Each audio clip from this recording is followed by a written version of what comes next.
नमस्कार भैया और बहनी।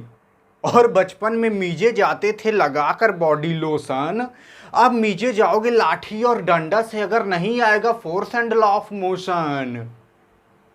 जी हाँ साथियों, जैसा कि आप जानते हो कि क्लास 9th के फिजिक्स का दूसरा चैप्टर है force and law of motion. तो आज हम इस चैप्टर की शुरुआत करने वाले हैं और इस चैप्टर में आज हम जानेंगे भैया क्या है फोर्स। यानी ये जो फोर्स है, फोर्स ये इस चैप्टर के शुरुआत वाला टॉपिक है जो कि आधा पूरा यही कवर करता है।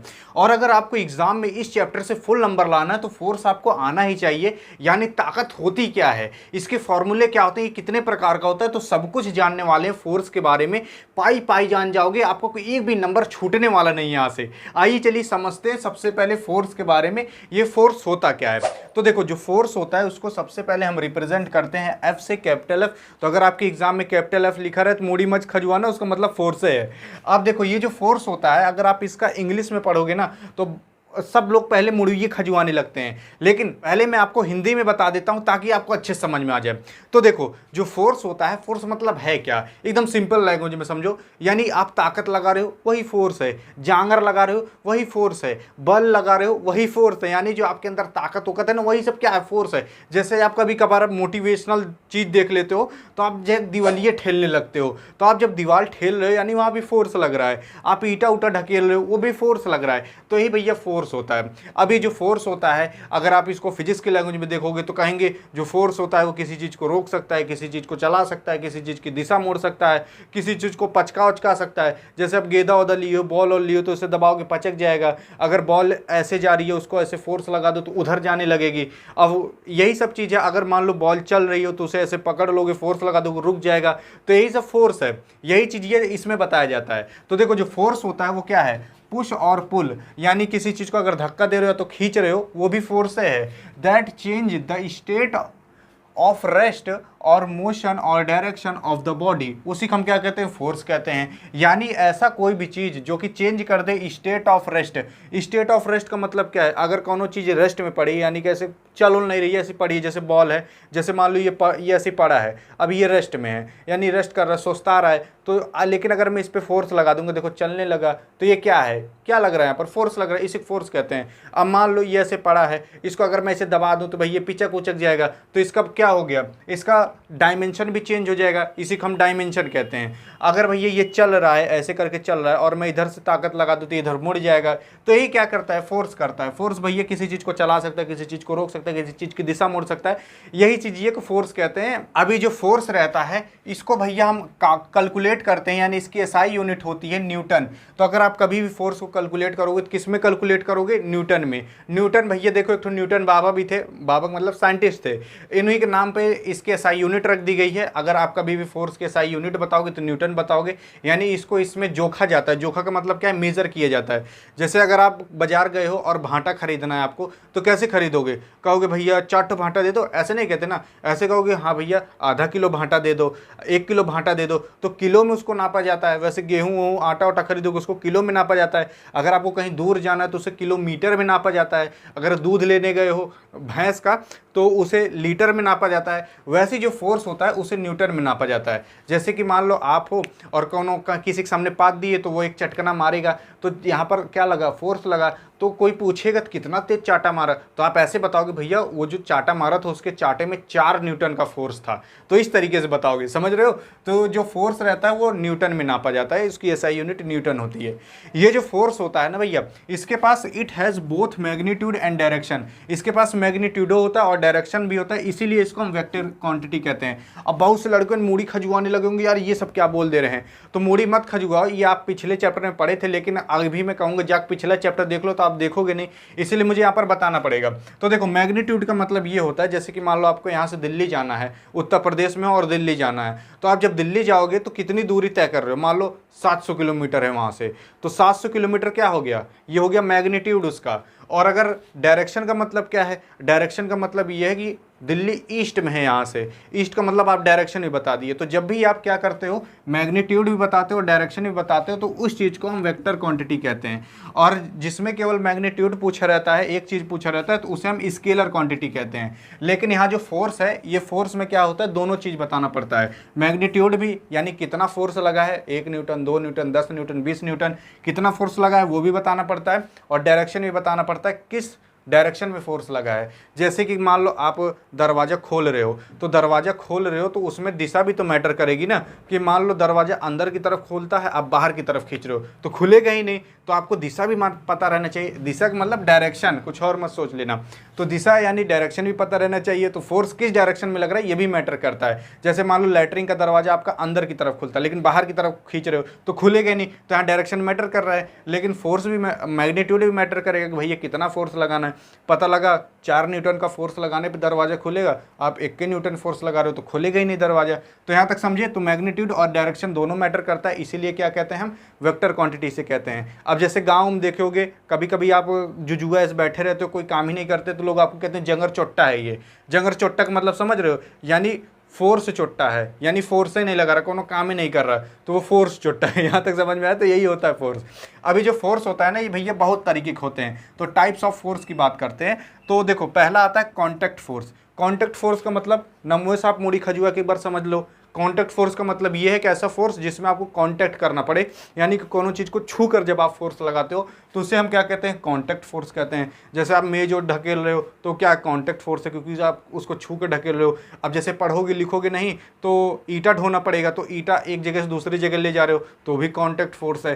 तो ये कांटेक्ट फोर्स क्या होता है, जब भी किसी चीज़ को छू कर का फोर्स लगा जाता है। जैसे भीत ढकेल रहे हो, दीवार ढकेल रहे हो तो भी कांटेक्ट फोर्स है। मैं इस मार्कर को उठाया हूँ तो ये भी कांटेक्ट फोर्स है। क्यों? क्योंकि देखो भैया, उठाए हो तो ताकत यानी फोर्स लग रहा है, और छू कर उठाए हो तो कांटेक्ट फोर्स है। तो कांटेक्ट फोर्स इसे कहा जाता है। कोनो बहुत रॉकेट साइंस नहीं है। कांटेक्ट फोर्स देखो क्या होता है, a force applied to a body by another body that is in direct contact with it. अब इंग्लिश में पढ़ोगे तो भैया मूड़ी खजुआने लगोगे, इसीलिए पहले मैंने आपको हिंदी में बता दिया था। अब देखो नॉन कॉन्टेक्ट फोर्स क्या होता है। अब इसी का उल्टा कर दो, यानी ऐसा फोर्स जो कि आपको बिना छुए लग जाए। मतलब बिना छुए का मतलब क्या है, ऐसा नहीं कौन आंख मार दे तो फोर्स लग गया, ये नहीं, इसकी बात नहीं हो रही है। ऐसा फोर्स जैसे कि मान लो चुंबक ले लियो, तो चुंबक आप एक चुंबक आगे रखो, एक चुंबक पीछे, देखो कि बीच में कुछ नहीं रहता, गैप रहता है, लेकिन फिर भी चुंबक को आग चिपक जाता है उससे। तो क्यों? बीच में फोर्स लगा, तो वो जो फोर्स लगा बिना टच हुए फोर्स लगा ना, तो क्या है, नॉन कॉन्टेक्ट फोर्स है। एक चुंबक रखो और एक चुंबक आगे रखो, कभी कभी अगवा भागने लगता है, तो बीच में कुछ नहीं है लेकिन फिर भी अगवा भागने लगा, बिना टच हुए आगे भागने लगा, तो क्या है, नॉन कॉन्टेक्ट फोर्स है। वैसे ग्रेविटेशनल फोर्स भी होता है। ग्रेविटेशनल का मतलब क्या है, अगर मान लो मैं इसको ऐसे ऊपर फेंका, ठीक है, इसको ऐसे ऊपर फेंका, लेकिन जब तक ये हवा में था तब तक मुझसे टच नहीं था, तो फिर भी ये नीचे आने लगा, यानी इसको ग्रेविटी नीचे खींच ली। अब ऐसा थोड़ी ना जमीन इसको जाकर इसे पकड़ के नीचे खींच रही है, हवा में ही तभी खींच ले रही है। तो क्या है, नॉन कॉन्टेक्ट फोर्स है, क्योंकि जमीन इसको टच करके नीचे थोड़ी ना खींच रही। देखो हवा में गया, अपने आप ही नीचे आ गया। समझ रहे हो? वैसे बॉल ऑल है, अगर ऊपर फेंक दोगे तो नीचे आने लगता है ऑटोमेटिक। अब ऐसा थोड़ी ना है धरती माता जाएंगे उसको पकड़ कैसे नीचे ले आएंगे, धरती माता वहीं है, वहीं से खींच ले रही है उसको, वो नॉन कॉन्टेक्ट फोर्स लगा रही है। यहाँ तक समझ में आ गया ना? तो यही है non contact force, a force applied to an object by another body that is not in direct contact with it. इसका मतलब यही है जो मैंने आपको हिंदी में बताया।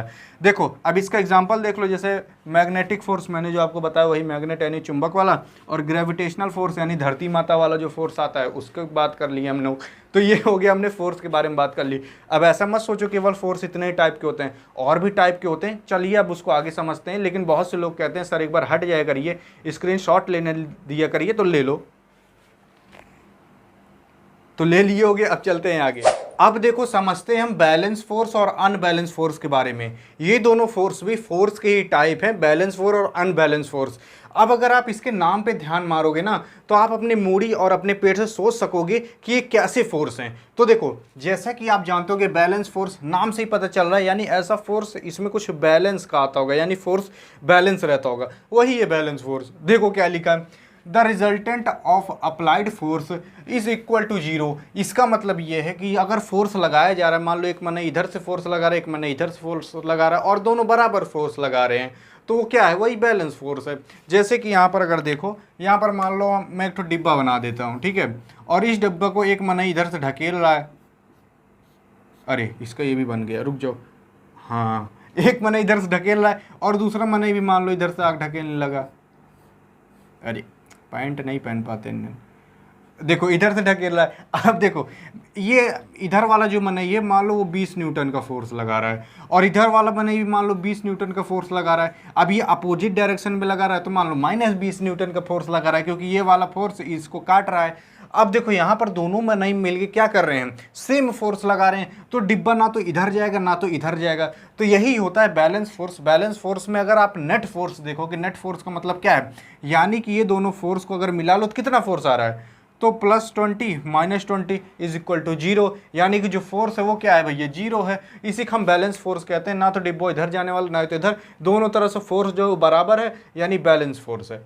समझ में आ गया, यही होता है बैलेंस फोर्स। अब जैसे ही बैलेंस फोर्स बहुत जगह इस्तेमाल होता है, जैसे आप साइकिल वाइकिल चला रहे हो तो आप दोनों तरफ अपना बैलेंस यानी फोर्स बराबर कर रहे हो तो तभी आपका बैलेंस बनता है। पता लगा चला रहे हो सीधे और लटके उधर तो इधर ही गिर जाओगे, क्योंकि फोर्स आपका इधर उधर हो गया, तो बैलेंस फोर्स नहीं रहेगा। आप देखो जैसे आप मान लो भाटा वाटा खरीदने गए हो, भाटा आलू ओलू खरीदने गए हो, कुछ भी खरीदने गए हो, तो आप जब भाटा खरीदते हो तो आप देखते हो तराजू में 1 किलो का बटखरा इधर रखता है और इधर फिर भाटा डालना चालू करता है। तो जब तक दोनों बराबर नहीं आ जाता यानी बैलेंस में नहीं आ जाता, तो जब दोनों तरफ फोर्स बैलेंस हो जाता है तो देखोगे तराजू बीच में आ जाता है, तो वही होता है बैलेंस फोर्स। समझ गए ना, इसी को हम कहते हैं बैलेंस फोर्स। ये जो बैलेंस फोर्स रहता है इसमें नेट फोर्स क्या होता है, वो 0 होता है। ये जो बैलेंस फोर्स रहता है can change shape and size of an object, ये शेप एंड साइज भी चेंज कर सकता है ऑब्जेक्ट की। जैसे कि मान लो ये कौनो डिब्बा है, इधर से एक मनई ढकेल रहा है, इधर से भी मनई ढकेल रहा है, और डिब्बो मान लो बीचों से पिचक गया। अब जब पिचक गया यानी उसका शेप एंड साइज बदल गया। अब जैसे आप पिक्चर उच्चर में देखे होगे, हीरो के एक हीरोइन के पीछे 2 हीरो लग जाते हैं, लास्ट में क्या होता है, एक हीरो इधर से खींचता है हीरोइन को, एक इधर से खींचता है, ऐसे खींचता है, ले भैया। एक समय ऐसा आता है ना कि दोनों फोर्सों बराबर हो जाता है, हीरोइनिया ऐसे बीचों में फंसी रह जाती है। अब ऐसे है और दोनों मिलकर खींच रहे हैं, पता लगा बीचों से उसका हाथों उखड़ गया, हीरोइनिया का हाथों उखड़ गया तो खाली हितने रह जाएगी, हाथ रह ही नहीं गया, तो देखोगे हीरोइनिया का शेप एंड साइज ये बदल गया। तो समझ गए, तो जो बैलेंस फोर्स रहता है वो क्या करता है, शेप एंड साइज बदल सकता है ऑब्जेक्ट का। अब ये जो अनबैलेंस फोर्स रहता है सेम इसी का उल्टा होता है। कैसा होता है इसको समझते हैं। देखो इसमें होता है the resultant of applied force are greater than 0। इसमें जो अप्लाइड फोर्स रहता है वो ग्रेटर रहता है किससे, 0 से। कैसे होता है इसको समझते हैं। जैसे कि मान लो एक तो डिब्बा है और इसको भी 2 मनई ढकेल रहे हैं, ये मान लो एक मनई इधर आ गया ढकेलने, अरे यार हाँ और मान लो एक मनई इधर आ गया ढकेलने।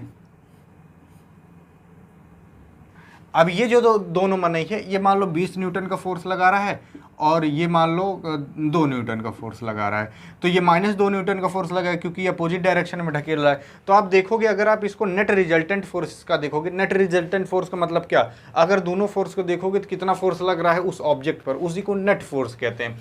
तो यहाँ देखो 20 यहाँ -2 तो टोटल कितना आ जाएगा, 18 न्यूटन आ जाएगा। तो यहाँ पर देखोगे जो फोर्स है वो ग्रेटर देन 0 है यानी 18 न्यूटन है, तो ये क्या है, अनबैलेंस फोर्स है। अब देखो यहाँ अनबैलेंस फोर्स है तो जो डिब्बा है वो किधर जाएगा, इधर जाने लगेगा, क्योंकि इधर से ये मनैवा फोर्स तो लगा रहा है लेकिन ज़्यादा तेज नहीं लगा पा रहा है, बेचारा जंगरे नहीं है, खाए पी नहीं आया है।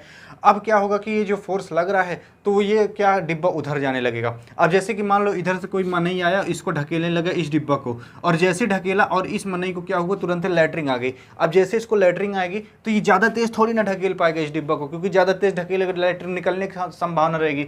इसीलिए ये आदमी धीरे ढकेल रहा है, कम ताकत लगा ढकेल रहा है, केवल 2 ही न्यूटन का फोर्स लगा रहा है, और ये आदमी को लैटरिंग नहीं लगी, ये पूरा फुल फोर्स से 20 न्यूटन फोर्स ढकेल रहा है, तो डिब्बा इधर जाने लगेगा। तो जब डिब्बा इधर जा रहा है यानी ये अनबैलेंस फोर्स है, यानी जब फोर्स इक्वल ना हो दोनों तरफ, ठीक है।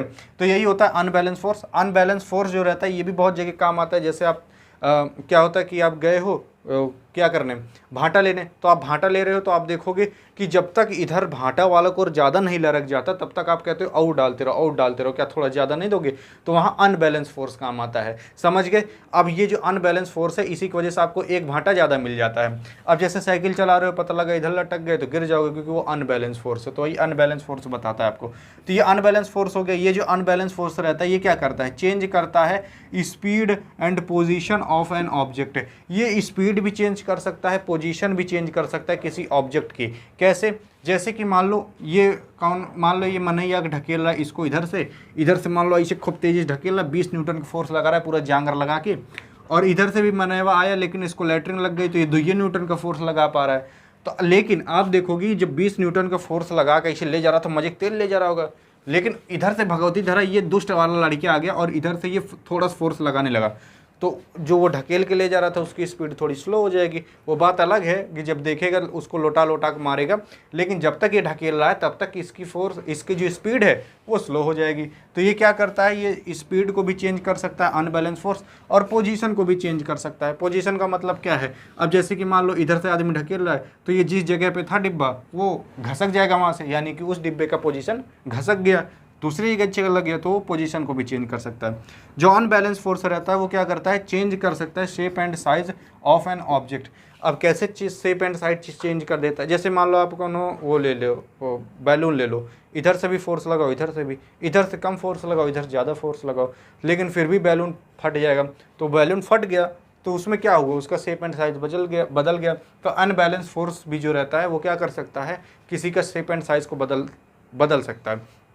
जैसे कि मान लो हीरोइन है और हीरो इधर से भी खींच रहा है, इधर से भी खींच रहा है, लेकिन ये वाला हीरो को ज़्यादा ताकत लगा रहा है, ये हीरो को कम ताकत लगा रहा है, क्योंकि इसको लैट्रिन लग गई तो खींचे नहीं पा रहा है। तो अब क्या होगा कि ये वाला हीरो ज़्यादा तेज खींचेगा, हीरोइनी एक हाथों यहाँ से खड़ गया, तो हीरोइनी एक हाथ के भी, एक हाथ खाली यही हाथ है, ये वाला हाथवे नहीं है उसके, ये वाला हाथवे नहीं है, तो उसका देखो हीरोइनी का शेप एंड साइज बदल जाएगा, दूसरों का हीरो को भी छोड़ के चला जाएगा फिर। तो क्या होता है, यही होता है अनबैलेंस फोर्स, जिसमें शेप एंड साइज ये भी बदल सकता है। तो आई होप अब आपको फोर्स के बारे में तो समझ में आएगा कि फोर्स कितने प्रकार के होते हैं, कैसे होते हैं, ये सब एग्जाम में आपसे पूछ सकता है, डायरेक्ट पूछेगा बैलेंस और अनबैलेंस फोर्स के बीच में अंतर बताओ 2-2 पॉइंट का, तो इस तरीके से पूछ सकता है। तो आई होप आप समझे होगे। तो यहाँ पर होती वीडियो एंड, वीडियो पसंद आए हो तो करिएगा अपने मौसे के पास सेंड, ताकि वो भी कुछ पढ़ लें। और अगर आपको लॉ ऑफ मोशन यानी इसके आगे वाले पार्ट की वीडियो चाहिए तो यहाँ बगल में क्लिक करके देख सकते हो। मिलेंगे नेक्स्ट वीडियो, तब तक के लिए जय हिंद और जय भारत।